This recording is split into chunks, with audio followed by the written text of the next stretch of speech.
은혜의 감사함으로 드립니다. 우리 하나님 말씀 보겠습니다. 요한복음 1장 12절과 13절 보기 전에 우리 영상 하나 보도록 하겠습니다. 학장님, 이 사람을 잡아야 합니다. 쉽게 못 떠날 겁니다. 제인 씨에 대한 집착이 큰 여자였어요. 같이 떠날 명분을 만들기 위해 고민할 겁니다. 제인 씨 이름이 경아라고 했고 경아 언니 이름이 송아라고도 했습니다. 왕수진 그 여자가 바로 경아를 데리고 갔었던 겁니다. 우리 경아가 제니라도 된단 말이야? 네, 감사합니다. 이 여자 성도님들 갑자기 성도의 눈빛에서 아줌마의 드라마에 심취한 아줌마의 눈빛으로 잠시 변하셨는데 다시 성도의 모드로 돌아오시고 말씀에 집중하여 오늘 우리가 함께 읽을 그런 말씀은 요한복음 1장 12절과 13절인데 성탄절이 다가오면 우리 모두는 예수님의 신비로운 그런 탄생의 비밀에 매료되곤 합니다. 이 세상에 주인이시고 왕 되신 하나님께서, 하나님의 본체이신 예수님께서 말씀의 형태로 계시다가 육체를 입으시고 사람의 형상으로 이 땅에 태어나신 오신 날, 그것이 성탄 아닙니까? 결혼하지 않은 동정녀의 마리아의 몸에서 예수님께서 탄생하셨다라는 것도, 그것도 놀라운 우리가 상상할 수 없는 기적 중에 하나일 것입니다. 그렇게 성탄절에는 예수님의 탄생은 그렇게 비밀스럽고 또 신비롭고 우리에게 그런 의미로서 다가오는 부분들이 있다는 것입니다. 그런데 예수님의 탄생의 이 신비로움과 비밀만큼이나 놀라운 출생의 비밀이 저와 여러분들에게 있다라면 여러분들 믿으시겠습니까? 여러분들 출생의 비밀이 다 있습니다. 확장 드라마가 아니라 여러분들 출생의 비밀 성경이 알고 있습니다. 오늘 우리가 함께 읽을 그러한 성경 말씀 요한복음 1장 12절과 13절을 같이 한번 읽어보는 시간 갖겠습니다.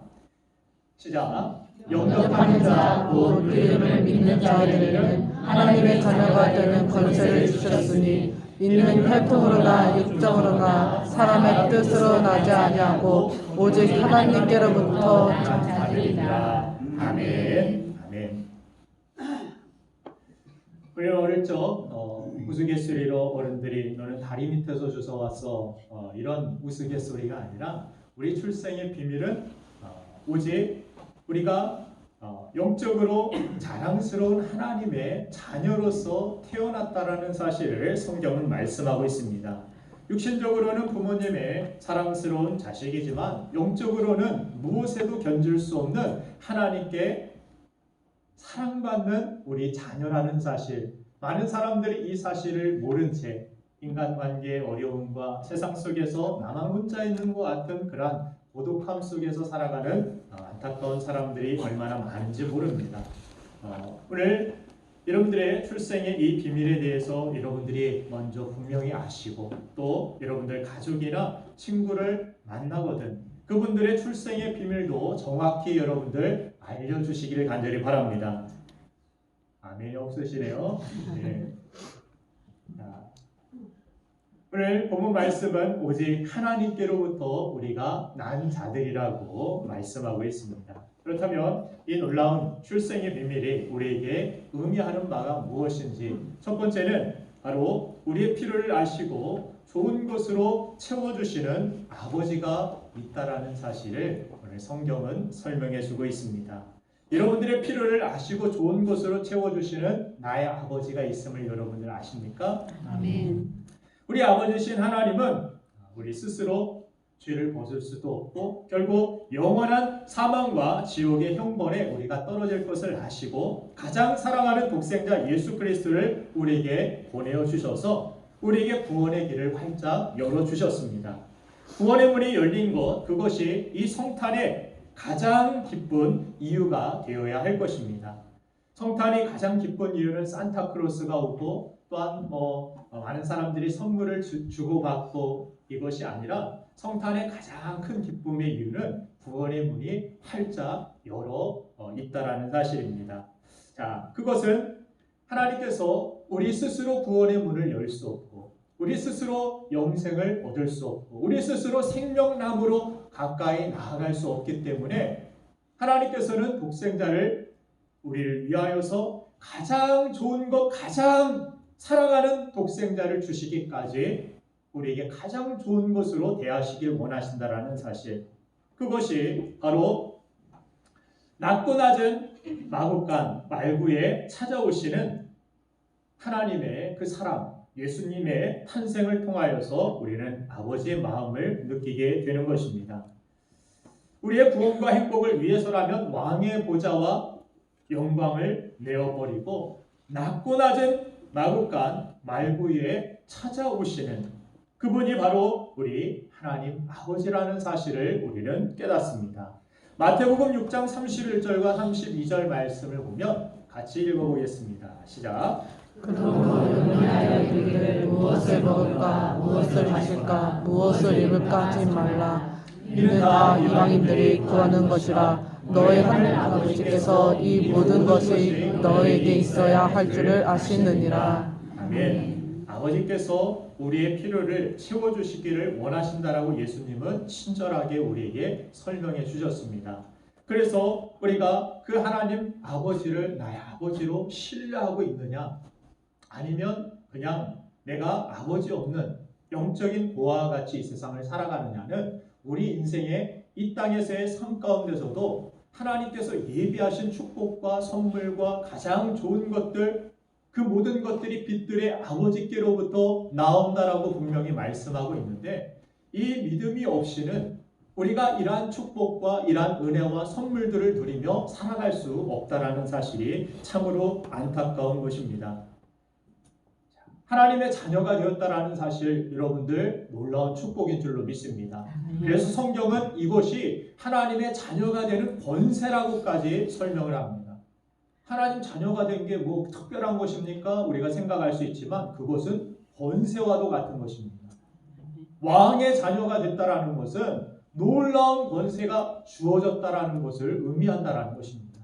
왕으로부터 좋은 것을, 가장 귀한 것들을 받을 수 있는 자격이 주어진 것, 이것만큼 이 세상에서 부유하고 이 세상에서 능력 있고 이 세상에서 가장 큰 권세는 바로 왕의 자녀로 살아가는 것이라고 성경은 우리에게 설명해 주는 것입니다. 여러분들은 왕의 자녀인 줄로 믿습니다. 아멘. 세상 속에서 내가 비록 이 시간 이 땅에서 또한 우리의 환경 가운데서 때로는 초라하고 때로는 힘들고 어려운 인생을 살아간다 할지라도 여러분들 기죽지 마시기 바랍니다. 당당하게 믿음으로 어깨 펴시고 사시기 바랍니다. 아멘. 나는 왕의 자녀이기 때문입니다. 그리고 그 하나님은 가장 좋은 것을 우리에게 주시기까지 우리를 사랑하시고 채워주시기를 원하시는 하나님이라는 사실입니다.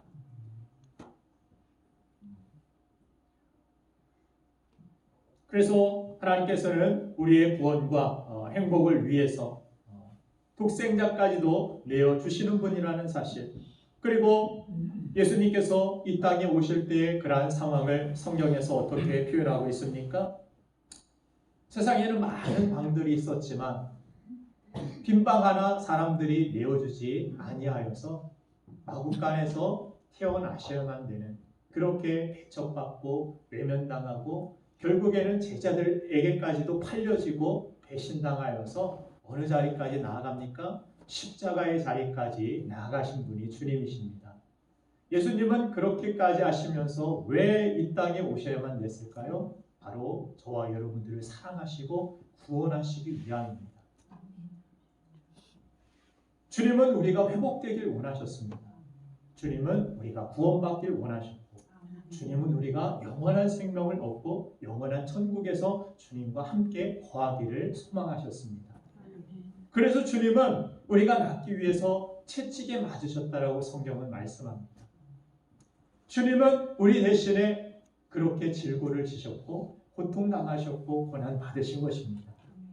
그래서 이 땅을 사시면서 주님은 여러 가지 그러한 영광과 여러 가지 능력을 보여주시면서 이 세상에서 모든 것들을 취하실 수 있는 분이셨지만 그 모든 것들을 버리시고 오히려 고난의 종으로 이 땅을 사셨음을, 그것이 예수님의 생애셨음을 성경은 우리에게 친히 기록해주고 있는 것입니다.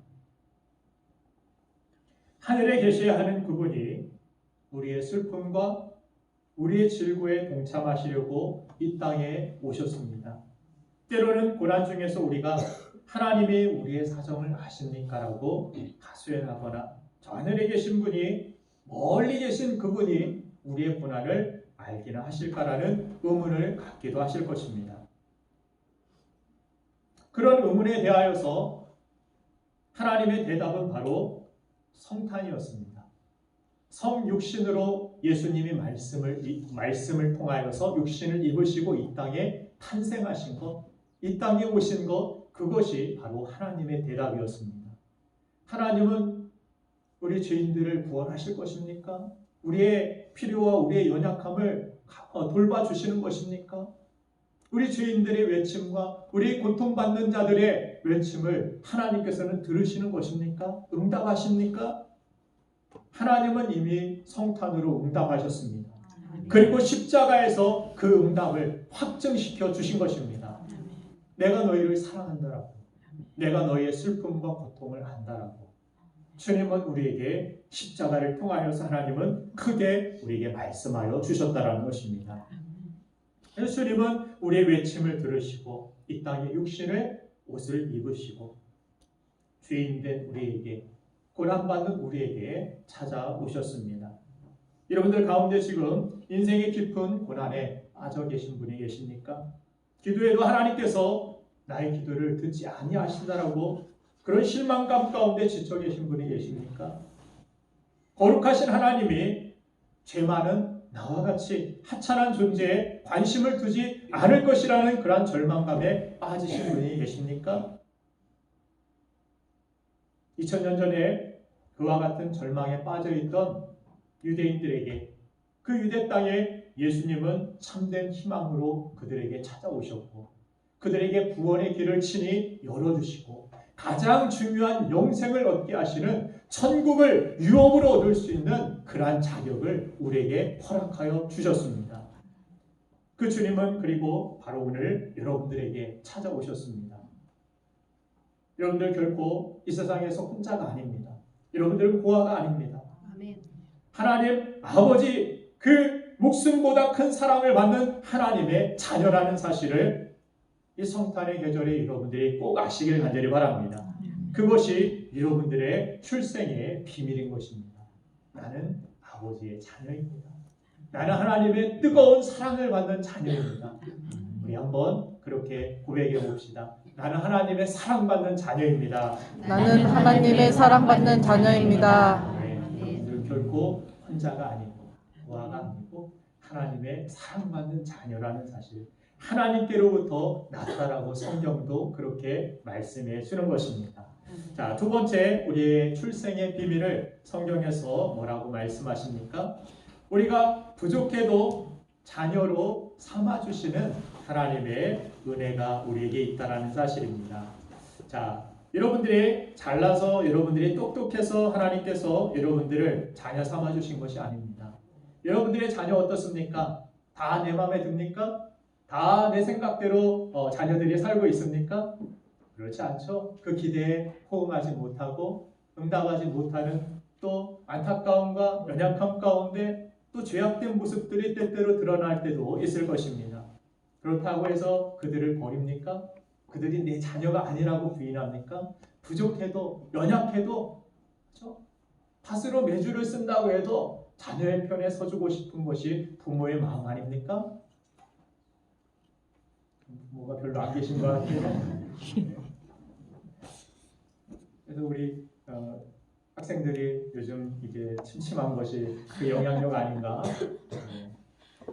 그럼에도 우리 부모들은 우리 편에 서주지 않을 수도 있습니다. 그러나 하나님은 언제나 우리 죄인이지만, 연약하지만, 부족하지만 죄인임에도 불구하고 죄인 되었을 때라고 성경은 그렇게 표현합니다. 우리가 죄인 되었을 때 우리에게 찾아오신 분, 그분이 바로 예수님이라는 사실입니다. 우리가 부족해도 자녀로 삼아주신 하나님의 은혜, 그 사랑 때문에 우리가 하나님 앞에 감히 고개도 들 수 없는 우리가 예배를 드릴 수 있는 자격을 얻게 된 것입니다. 이 예배는 놀라운 여러분들의 특권입니다. 놀라운 축복입니다. 하나님의 자녀라는 고백입니다. 그래서 우리의 삶의 중심이 예배가 돼야 되고, 내가 하나님의 자녀라는 이 의식이 항상 살아있을 때 우리는 다시 한 주간 믿음으로 뛰고 달릴 수 있고, 하나님이 공급해 주시는 세임과 하나님의 선하신 인도하심 가운데 선한 열매를 맺는 거룩한 인생을 비로소 살아갈 수 있게 되는 것입니다.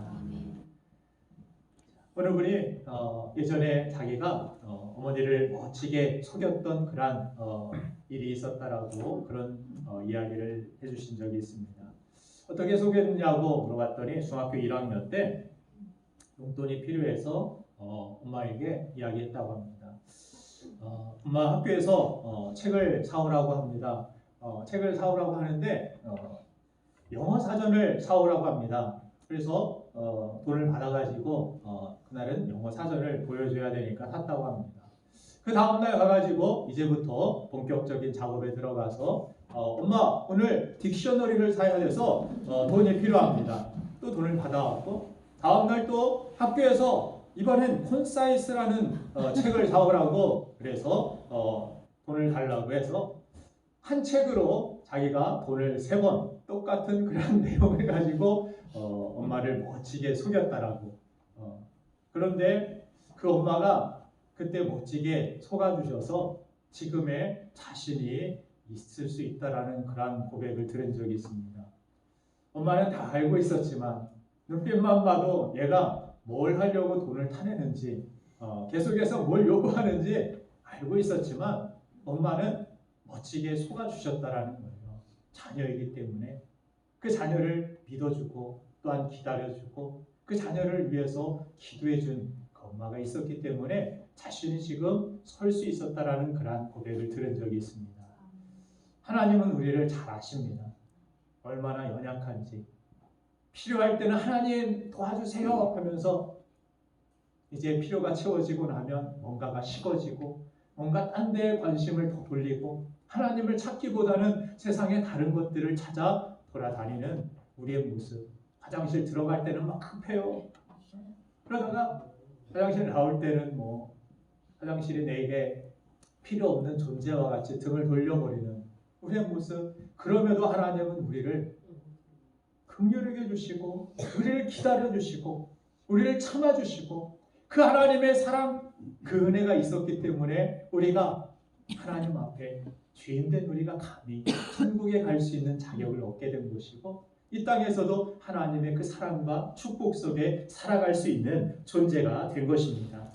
그러므로 여러분들 자신이 때로는 부족하고 때로는 죄 가운데 넘어졌다 할지라도 항상 하나님 앞에 방향을 두고 사시길 간절히 바랍니다. 하나님을 피하여 숨지 마시고 선악과를 먹은 아담과 하와 같이 이리저리 피해 다니지 마시고 죄인이지만 그럼에도 사랑으로 나를 기다려주시고 죄인된 우리가 스스로 깨끗하게 할 수 없습니다. 그래서 주님이 이 땅에 오셨고 주님이 우리에게 필요한 것입니다. 여러분들의 인생 지금도 늦지 않았습니다. 여러분들이 하나님 앞에 다시 믿음으로 내가 살겠습니다. 하나님의 크신 은혜와 사랑으로 내가 살아가겠습니다. 그렇게 내 부족함 때문에, 내 결핍 때문에, 내 연약함 때문에 오히려 하나님을 더 의지할 수 있다면 그때가 가장 큰 부흥의 때가 될 것이고 그때가 가장 큰 하나님의 능력과 기적을 맛보게 되는 때인 줄로 믿습니다. 오병이의 기적이 음식이 많은 때 일어나지 않았습니다. 음식이 없고 돈도 없고 이런 많은 사람들을 먹일 수 없는 그 상황 가운데 주님께 간절한 마음을 가지고 작은 것이었지만 주님의 요청대로 그렇게 응답하여 나아갔을 때 그곳에서 하나님의 기적이 놀랍게 일어난 줄로 믿습니다. 우리가 많은 부분 많아야 커야 내가 뭔가 완벽하고 잘 돼야 하나님이 나의 기도를 들어주실 것 같고 나를 받아주실 것 같고 내 삶을 인도해 주실 것 같다라는 그런 불안감 속에서 우리는 벗어나야 됩니다. 부족해도 하나님은 여러분들을 자녀로 여기십니다. 물론 그 부족함을 벗어나길 원하죠. 부모의 기대는 그럴 것입니다.